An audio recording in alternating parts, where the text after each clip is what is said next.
Good day. Now we are going to discuss certain fundamental principles of insurance which is practiced in marine insurance.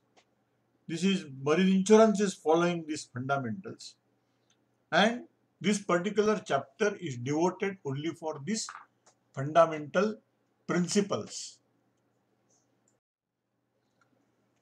The chapter 2 is discussing a Leyland Shipping Company Limited versus Norwich Union Fire Insurance Society Limited 1918. This is a classic case. The vessel Licaria, she was insured against marine risk, and then the policy contained warranty, which is anything which is consequences of the hostilities or war perils, it was excluded from scope of policy. The vessel was torpedoed. This particular vessel was torpedoed by a German submarine, and she was seriously damaged. But somehow this vessel has managed to come to the port of refuge, Lee Harvey. And then there was fear that she might sink because of she has sustained very major and heavy damages because of torpedo attack on the particular vessel. Now during this period, she was kept alongside Lee Harvey. There was a gale. You can say the gale is above 7 before scale. And then if it is anything which is alongside, the port will say you go to the anchorage, because if she sinks there, it is going to have problematic condition to that particular port. She was shifted to anchorage and she was lost to sea. The claim was lodged with the insurance company indicating the loss is because of cyclonic condition and it is a perils of the sea. The insurance company has defended the case, indicating that she was never out of danger. The court has accepted. She was never out of danger after the submarine attack. So the proximate cause of damage is not the loss, the total loss of the vessel. It is not the gale or cyclonic condition or perils of the sea, but it is because of the war perils. And then the award was given in favor of insurance company. So this is the classic case. It has been discussed in this particular book. This entire concept of marine insurance, it is based on the 7 fundamental principles. Now, these fundamental principles, they do have sanctions as provided in Marine Insurance Act 1963.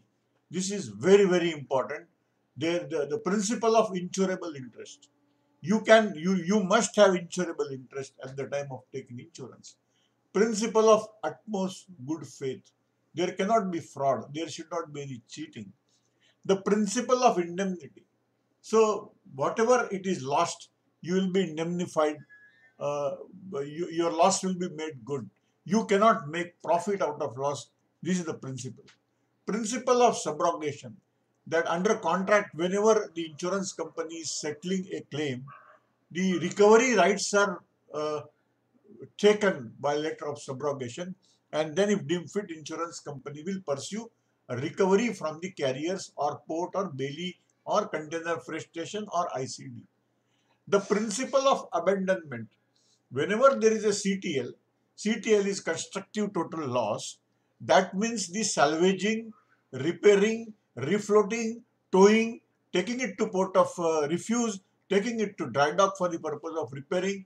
If everything exceeds, if everything is exceeding sum insured, the assured rightfully can abandon the vessel.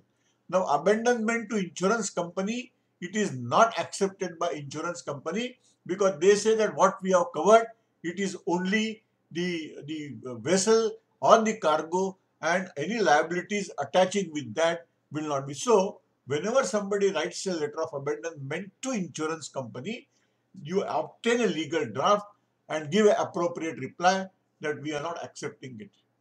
Then there is a principle of contribution. If there are 2 insurance companies involved, then they have to contribute if at all there is a loss, the loss will not be settled by both the insurance companies, because the principle is same. You cannot make profit out of loss. So when two insurance companies are there would be a contribution. Also, principle of proximate cause. So what is covered? The losses attributable to immediate or proximate cause is only covered. So these are the basic principle. We are going to discuss everything in details. Principle of utmost good faith. What we call, ube ramai fidai. Pardon me for my pronunciation of this particular word. But then section 19 to 23 of Marine Insurance Act 1963, this is very important, which is covering the aspects related to utmost good faith, etc. The utmost good faith, that means whenever the party is taking, it is from both the sides. Whenever the party is taking insurance, he should disclose all material facts which is related to the risk. Because insurance company is going to accept the risk based on the inputs provided by the consignor or the who is submitting proposal for the purpose of insurance. So all these things has to be disclosed. If it is a wrong declaration or if it is a wrong indication or the information given to the insurance company, that means you are trying to influence the person who is accepting the risk, which is not acceptable, because when such, if there is a breach of utmost good faith, then the loss can be repudiated. So these are the very important aspect. There are warranties. Warranties are divided into two parts. One is express warranties, which is listed out. There should be a draft survey, there should be alleged survey, there has to be warranty survey, there should not be overloading of the consignment, it is to be lashed properly, no the overweight, the mechanical damages, electrical damages, the mold growth, mold damages are excluded. N number of warranties can be expressed in the policy. So there are express warranties and there are some implied warranties. What is implied warranty? It is not listed out in the policy, but they are implied. It is as per Act. So the warranty of seaworthiness and warranty of legality. The venture should be legal. The illegal venture cannot be covered. Similarly, the vessel should be in seaworthy condition at the commencement of the voyage, and if it is sent to sea with privities of the owner of the vessel in unseaworthy condition, even the hull claim will have problem. Cargo claim can pursue recovery because cargo owner is innocent and he may not be aware of the condition. So that is the reason insurance company is asking vessel should be class, it should not have flag of convenience, the age should be less. It is only the risk pattern what the insurance company is trying to say.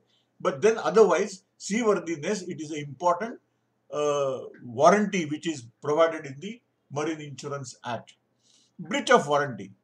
If there is a breach of warranty, whether it is material to the loss or immaterial to the loss, it makes contract voidable at the opinion of other party, that is insurer. There was a case in Goa. The vessel, it was a barge which was supposed to be plying only at Hazira. She was shifted to some other port in Gujarat, and then because of the cyclonic condition, the vessel, that barge, was lost to sea.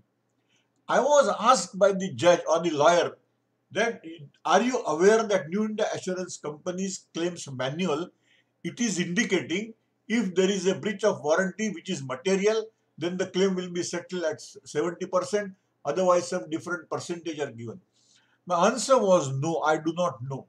Even if it is such guidelines are provided by any insurance company, it is only for their claims department, and then it is only on the compassionate ground, commercial ground, how it is to be settled. These are the guidelines. The Marine Insurance Act says if there is a breach of warranty, whether it is material or immaterial, the loss is beyond scope of policy. The judge has accepted.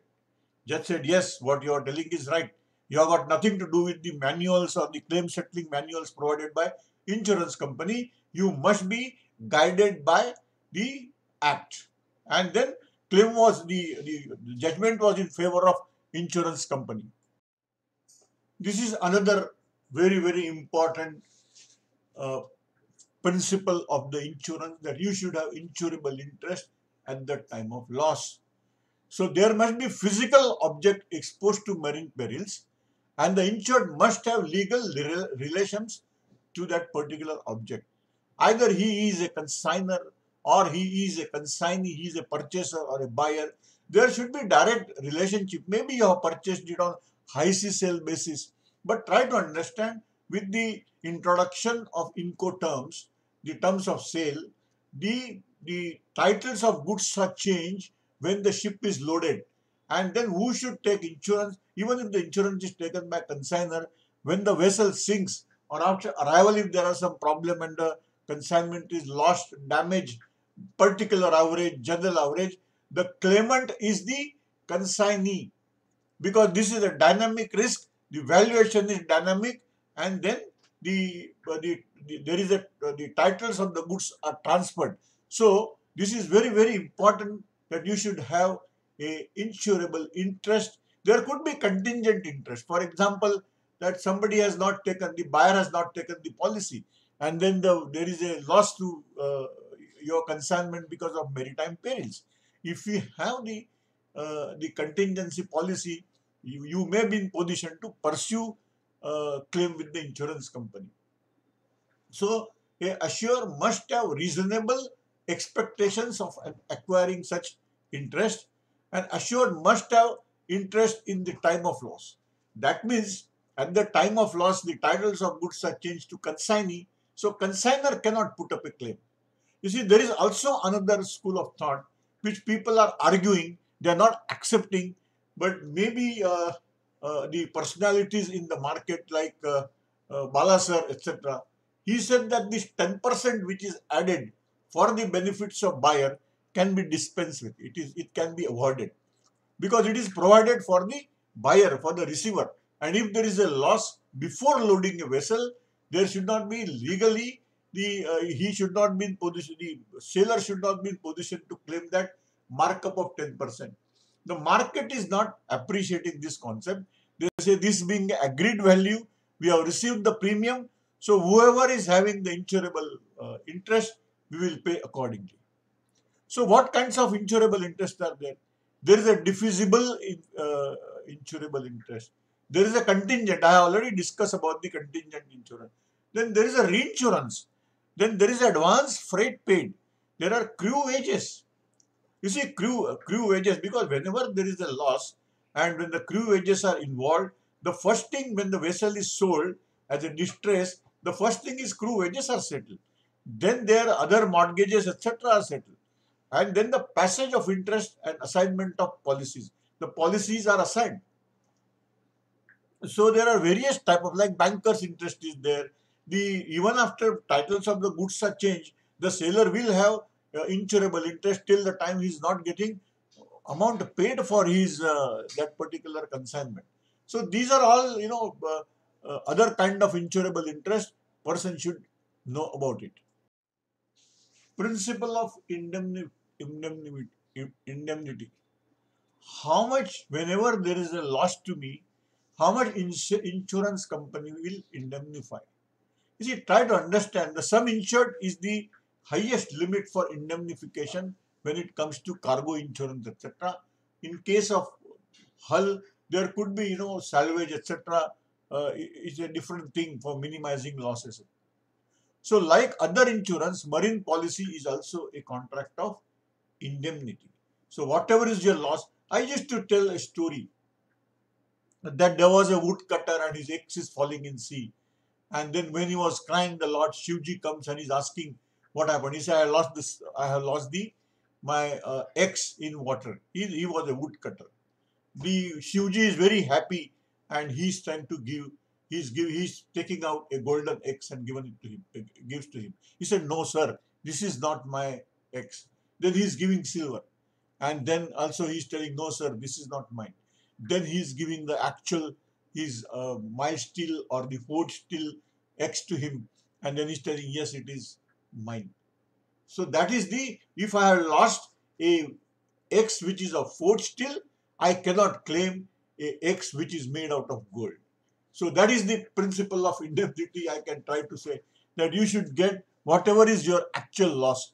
Of course, in true sense, people may argue that there are certain markups are added, etc. So a value policy is specifying agreed value of the subject matter insured. Whatever is the agreement, you will find in the policy the basis of valuation is provided. It could be FOB plus 10. See, there is no proprietary of having any markup on FOB, but people are still giving. There is a CIF plus 10%, there is CNF plus 10%. So these are certain expenses are provided to take care of clearing, forwarding, local transportation at destination port, etc. So this is the agreed value. The value has been agreed. The basis of valuation is provided in the policy. There is the concept of unvalued policy, more or less it has remained a theoretical. So a unvalued policy is subject to the limits of some insured. See, but nowadays you try to understand there is a sales turnover policy. Now, sales turnover policy in a way, it is also giving a basis of insurance, but then it is based on the sales. So there was an argument from one of the client. He is trying to say when I have purchased my say, consignment of coal, you cannot consider only CI plus 10% because when I am making energy or when I am selling iron ore, etc., all the expenses related to import, they are going into my sale. Say for example, it is CI plus in 10%, you also understand there are barge unloading charges. There are clearing and forwarding charges. After barge unloading, there are wharfage, there are many other expenses which is spilling over 10%. So you should consider that technically he is not wrong. But then our policy is trying to indicate whenever there is a import, even in sales turnover policy, the basis of insurance is provided CIF plus 10%. So we have to consider that. Otherwise, in a way, you have to work out what is going to be a cost to this person, how much he has spent money, and how it can be apportioned in the insurance claim. This is to be checked. This aspect is overlooked. It is not seen in the policy. This is a principle of subrogation which is trying to indicate or which is trying to tell that nobody should make profit out of the loss. That means you should not claim from two different insurance companies. And then also what happens that the carriage, the transportation, be it by air or sea or by road transportation or by rail, you see it is a contract. So if there is a you can say negligence or error or the whatever is the reason the cargo is damaged, and when it is in the custody of port, and if you feel that the port or CFS or ICD they are responsible for the losses, then under the contract you can always try to claim a loss legally. But you cannot claim from the insurance company also. You cannot claim from the these carriers or the bailies also. So insurance company, what they are doing after payment of claims, it is subrogated all rights. All rights of recovery are subrogated to insurance company. This is the time they are also collecting original documents, because if subrogation you have to pursue legally, all original documents are asked by the judge. If it is not original documents, then there could be problems. They will throw out the document. So it is very important to see that all documents, original documents are collected when you want to pursue recovery legally. So you should understand. So subrogation rights are immense value to the insurers in reducing their claim. Technically, if you try to see that from the road carrier, it is very difficult for anybody to get recoveries, because either you will get the decree but he may run out, he will close down his shop or something like this. So it is always good to tell your clients that you have the good transport agency. The agent, the transporter should be recognized. They are recognized by the banks. They have proper financial capacity and limits. Similarly, for vessel, we are trying to discourage any singleton, any vessel which is not having classification, which is member of ISCS, anything flag of convenience. They are discouraged. It is not decline, but it is a discouraging factor. Whenever somebody is trying to pursue a claim under constructive total loss of the cargo or ship, it is necessary that he should be abandoning the vessel. Now, abandoning the vessel, again I said that it is a transfer of rights. It is a transfer of titles. It is a transfer of interest. It is a transfer of property. It is also attached with all liabilities in favor of insurers. The insurance company should not accept this. But then to pursue claim, you must have a letter of abandonment. It is giving much wider. It is much wider than subrogation, which is only transfer of rights. Whereas here there are different things, but it is always suggested to insurance company that whenever somebody is giving letter of abandonment to you, you say that we have covered cargo as per the Marine Insurance Act. We are supposed to pay you, indemnify you for the losses, but we have not covered any liabilities and which is attached with this loss. We are not accepting it. But then this principle of abandonment, it is something a step forward from the principle of subrogation. This is the principle of contribution which is trying to discuss if there are more than one policy issued for particular venture, particular cargo, then how it is to be dealt with it. So any insurer who has paid more than his proportion share can enforce a rateable contribution from other insurance companies. The excess indemnity recovered by the insured to be held in trust is accordance with the insurer's right of mutual contribution. Assured can claim under policies in any order. That means I feel that okay, it is insured with German insurance company, I want to pursue claim there. Yes, it can be pursued, but each insurer is responsible for only his due proportion of the loss. He cannot make, again idea is he should not make profit out of loss. This is something different than sharing of the risk. For example, if you are insuring with New India Assurance Company, he will say 50% is my share, 25% is say United share, and then another certain percentage up to 100% it is National and Oriental. So that is a sharing, that is a different than the principle of contribution. In starting during introduction time, we have given, the book is giving example of proximate cause, what is covered, what is not covered. So what is proximate cause? That it is the active efficient cause that sets in motion a trend of events which brings about a result without the intervention of any force started and working actively from a new independent sources. The insurers are liable if the insured peril is the proximate cause of the loss. If the insured peril is only the remote cause of the loss, the proximate cause being insured peril or expected peril, the insurers are not liable. In my case, I will give you a classic example that the barge which was there at Chennai, this was lifted, came it on jetty because of tsunami. The well-known tsunami of Indonesia, which has affected the east coast and also affected the part of Andamans, etc. Now, I said that the port risk policy for the barge, it is excluding any losses attributable to the the earthquake. The policy is clear. The London, under the drafters of the policy, they were knowing that if at all there is a tsunami, the maximum losses will be to the harbor crafts, and they have excluded the risk attributable to earthquake. The tsunami is a result of earthquake. So when I inform to the insurance company that look, this is the proximate cause of loss is earthquake, the tsunami is a product of earth because of earthquake, and this is not covered under the policy. The court has having a different views on that.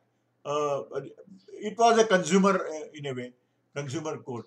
They said no, it is to be treated as a perils of the seas only, and then the award was given in favor of assured. But then the insurers are not liable. Basically, technically, as per the act, they are not liable. Maybe insurance company could not defend it properly uh, and then indicate about this clause which is there in the exclusion, or there could be any number of reasons why this claim was settled. Thank you very much. This is the end of second chapter. We have discussed the important principles, fundamental principles of the insurance. This is very, very important. There are questions framed in the examination paper which is based on these type of the principles. So every student, the participant, or the person in marine should have a detailed understanding about each principle which is practiced. Thank you very much. Thank you.